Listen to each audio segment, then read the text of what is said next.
Kan saya bilang, saya nemenin anak saya potong rambut. Oke. Jam 5, bebas lagi bang, gimana? Gak bisa.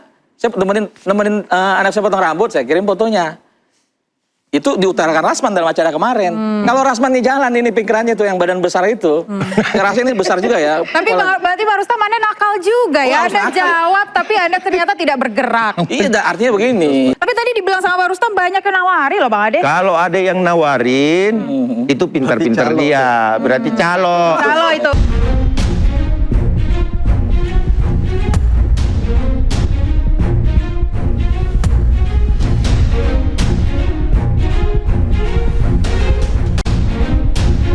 Masa saya bayar orang 5 miliar untuk menyelidiki beliau?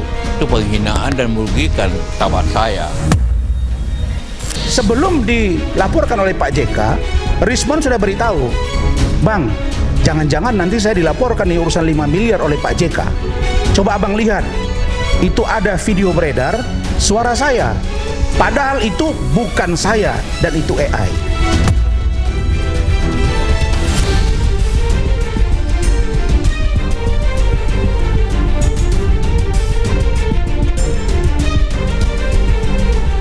Salah satu 5 tersangka sekarang meminta untuk RJ tidak kurang dari 20 miliar dan dia bersedia datang ke Solo.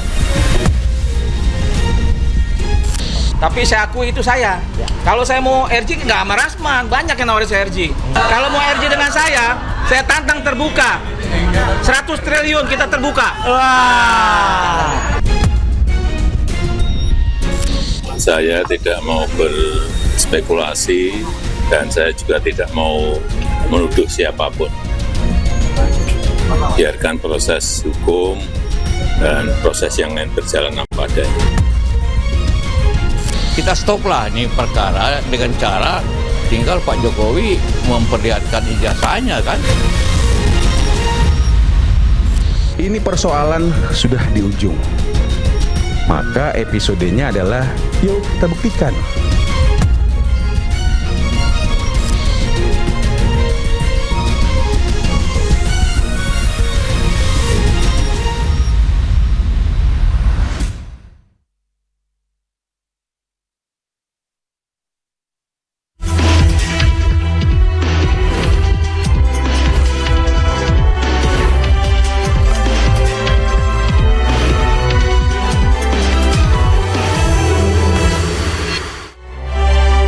Pemirsa, mantan Wakil Presiden Yusuf Kala melaporkan Respons Sianipar terkait tudingan pemberian uang 5 miliar rupiah untuk Roy Suryo. Dugaan uang miliaran rupiah di balik kasus ijazah Jokowi pun terus bermunculan. Rustam Effendi diduga meminta uang 20 miliar rupiah sebagai syarat restoratif justice. Benarkah ada uang di balik kasus ijazah Jokowi? Saya Aya Nufus, kita bahas di Interupsi.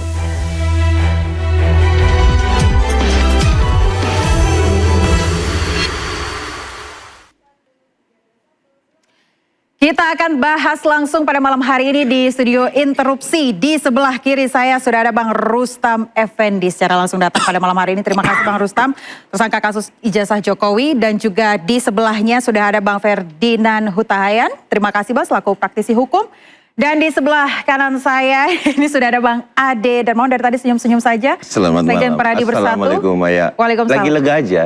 Oke, lagi santai menikmati pertarungan. Baik, Anda sepertinya selalu santai, tapi kita lihat nanti santai atau enggak ya. Tapi saya sebelumnya mau menyapa dulu ada Bang David Pajung, relawan Jokowi. Terima kasih Bang. Ini Anda putih-putih habis dari mana nih Bang? Biasalah, putih itu kan menandakan gak ada beban.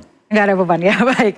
Kalau gitu supaya lebih tidak ada beban, saya mau mengingatkan lagi rules di studio Interupsi ini. Anda boleh adu argumen, adu gagasan, tapi jangan lupa pastikan sebelumnya Anda bilang interupsi. Terima kasih. Saya ke Bang Rustam dulu deh, langsung Bang. Jadi 20M itu beneran Anda minta atau canda-candaan Anda aja Bang? Jadi begini, nilai angka keluar itu sebenarnya itu canda-candaan. Canda-candaan? Canda-candaan. Jadi Rasman nganggapnya serius gitu loh.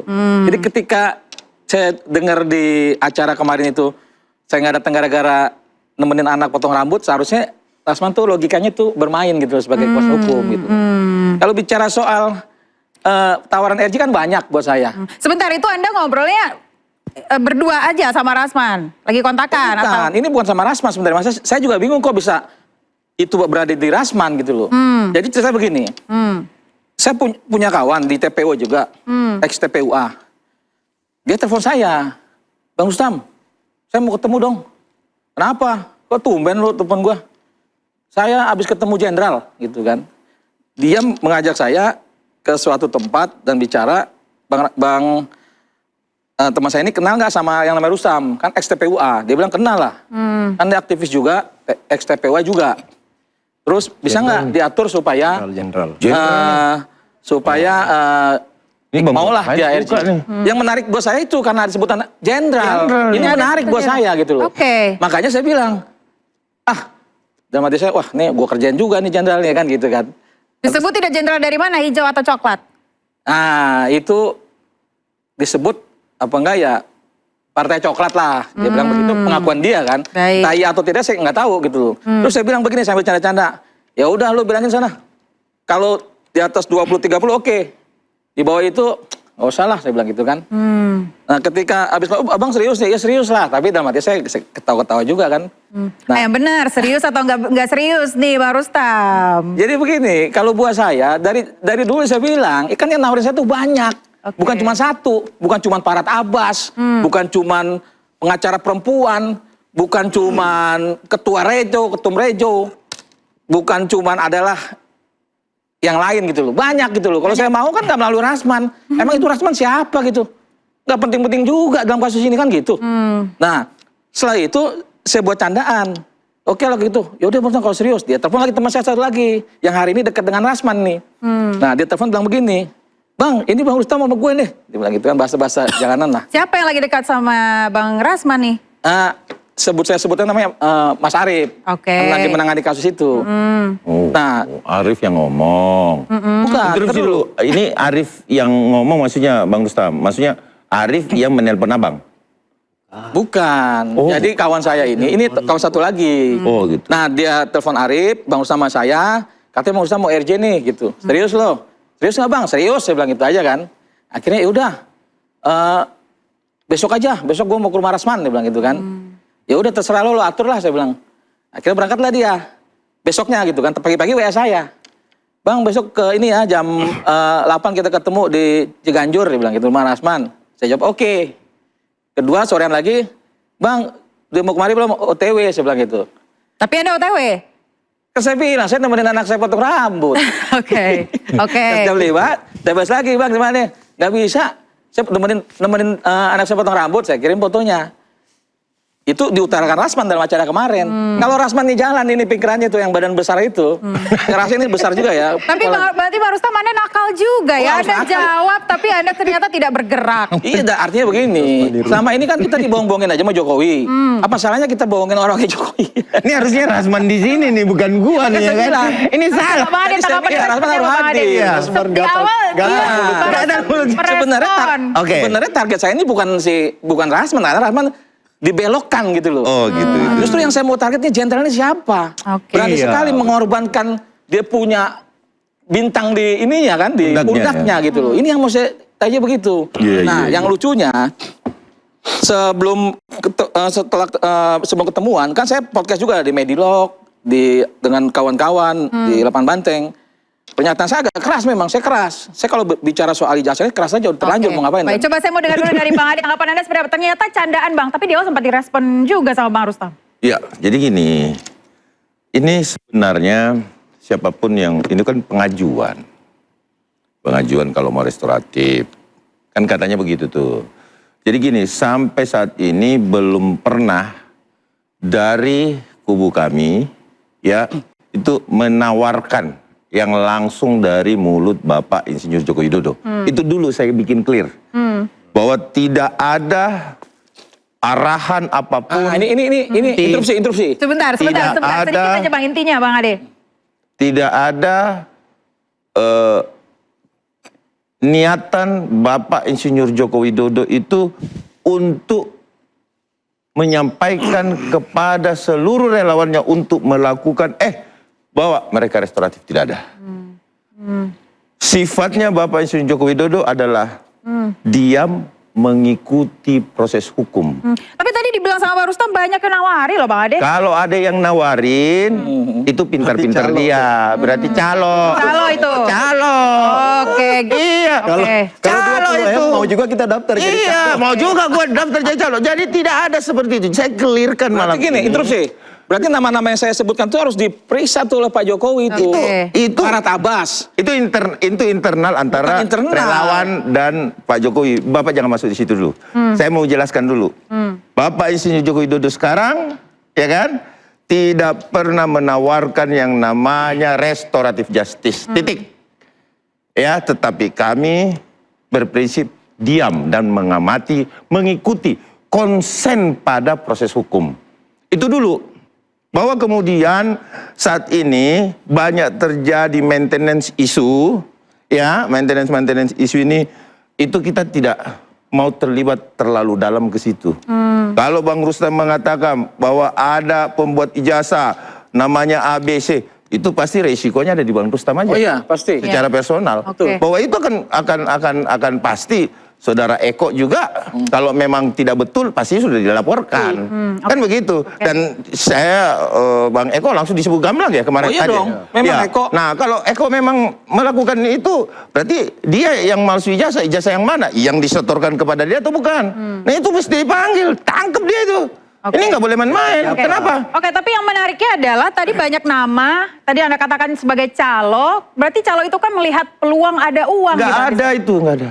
Nggak ada. Saya sekali lagi sampaikan. Itu tidak ada berarti ya? Itu tidak ada, nonsen. Oke. Kalaupun ada yang ngaku-ngaku bahwa bisa 20 miliar, itu hal yang konyol. Oke, Dan baik. saya anggap Ya. itu sontoloyo. Baik, sosok tahu ya Bang ya? Iya dong, Oke. tidak ada itu. Coba saya mau dengar Nggak Bang Ferdinand tadi ketawa. Bang, Anda kan paling jago nih soal konspirasi Bang. Coba silakan Bang Ferdinand. Bang Ferdinand ketawa dari tadi tuh. Iya, terima kasih.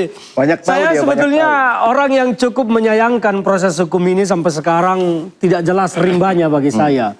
Kalau kita mengacu kepada KUHAP, ini kan sudah diserahkan ke penyidik, ke jaksa pada Februari yang lalu. Dan dikembalikan dengan catatan P19.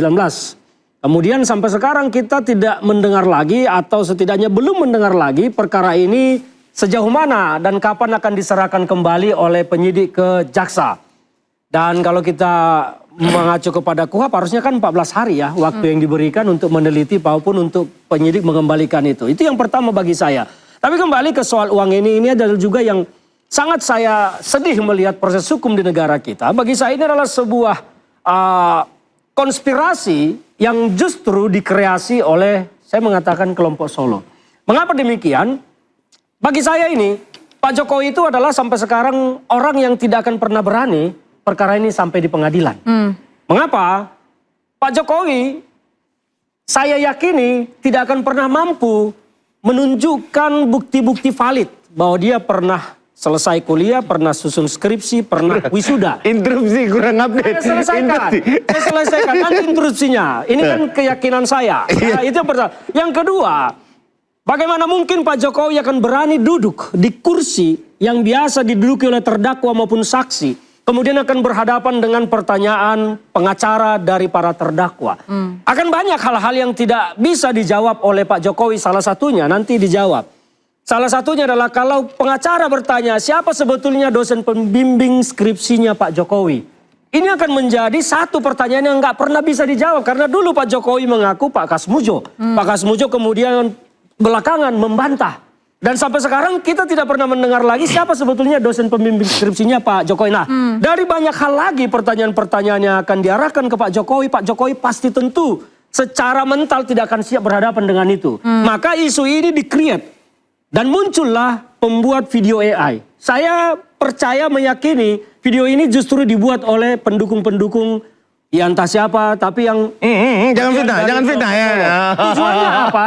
Mengaburkan mata publik. Awas salah ngomong. Mengaburkan fokus publik dari isu utama pembuktian ijazah palsu. Interupsi saya jawab yang ini, Mbak ya. Nah, itu yang menurut pendapat Oke, saya. boleh. Coba, yang Bang Ade. menikmati ini justru mereka sekarang karena isu pembuktian ijazah palsu semakin buyar, semakin tidak fokus. Iya. Beralih ke isu uang, konspirasi, dan kembali Pak JK malah masuk dalam jebakan keluar untuk ikut bermain di sini.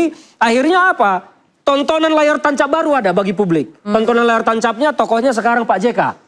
Lupa orang, kapan ini ijazah palsu ini mau dibuktikan? Jokowi menikmati betul tontonan ini. Saya percaya itu. Berarti artinya sebenarnya permasalahan simpel sekali untuk diselesaikan. Loh, sangat simpel. Perbuktian ijazah palsu ini kan perkara yang sepele. Kalau memang UGM sudah bicara asli, Harusnya terus selesai. forensik Selesai. ada dari Oke. Polri, mengapa ini perkara tidak kunjung dibawa ke pengadilan? Oke, Harusnya baik. kan dengan dua Coba. itu, ini perkara sudah harus masuk Baik, pengadilan. coba Bang Ade tadi simpel saja Bang. Jadi gini, berbicara mengenai dosen pembimbing, sudah jelaskan. Dan dosen pembimbing itu akan dijelaskan juga dengan UGM ketika bersaksi nanti. Ini masuk pada pokok perkara sebenarnya Bang Ferdinand. Kenapa saya bilang gitu? Bahwa itu nanti akan terjawab dengan sendirinya. Terus kemudian terkait bahwa dosen pembimbing clear ya. Itu sudah pernah dijawab Ya, siapa ya? belum clear, Udah ada ya? Oke. Belum udah ada. Berarti Baik, berarti dosen pembimbing akan Ferdinand dijawab nanti saya ketika di kirimkan. persidangan. Berarti Nanti saya nanti. Baik. nanti saya kirim ke WA-nya. Kalau Oke. perlu saya kirim ke WA-nya ya. Oke, baik. Bahwa dosen pembimbingnya jelas siapa, udah ada. Ya kan? UGM sudah menjelaskan asli. Clear deh. Kita jangan kembali lagi ke belakang. Saat ini proses. Saya sampaikan kepada Bang Ferdinand bahwa proses saat ini sudah dipersiapkan. Bahwa kemudian 14 hari habisnya waktu dalam pengembalian berkas. Itu betul. Sepakat. Oke. Sesuai dengan KUHP. Oke. Tetapi satu hal yang harus kita ketahui. Kembalinya berkas tersebut, maka bersiap-siap lagi kita, saya, dan teman-teman menginstruksikan kepada penyidik bila memang terpenuhi P19, maka berikan SPDP baru kepada Bang Rustam. Berarti menurut Anda ini ada strategi hukum. Harusnya Bang Bukan. Ferdinand mengerti ya Bang soal Menurut proses-proses. pengalaman begini. Sangat mengerti. Begini. Mengerti. Sangat Mengerti. ya. Jadi Baik. Tapi balik lagi tadi yang Anda katakan, sebenarnya ini harusnya simpel saja diselesaikan. Simpel saja, tetapi Seperti- mengapa dibuat ini saya preliminary simpelkan, saya sangat simpelkan. panjang? Sebentar dulu, belum Seperti- selesai nih. seperti Jangan dibuang statement dulu yang- bolanya ke sana. Saya belum Iya. selesai. Sebentar Bang, seperti statement yang disampaikan Pak JK juga itu sebenarnya sudah menjawab seperti pertanyaan masyarakat Indonesia Ya, juga ya. oke. Kalau memang asli ditunjukkan saja. Saya mau dengar statement dari Bang David, tapi Iya. kita jeda terlebih dahulu, tetaplah di Interupsi.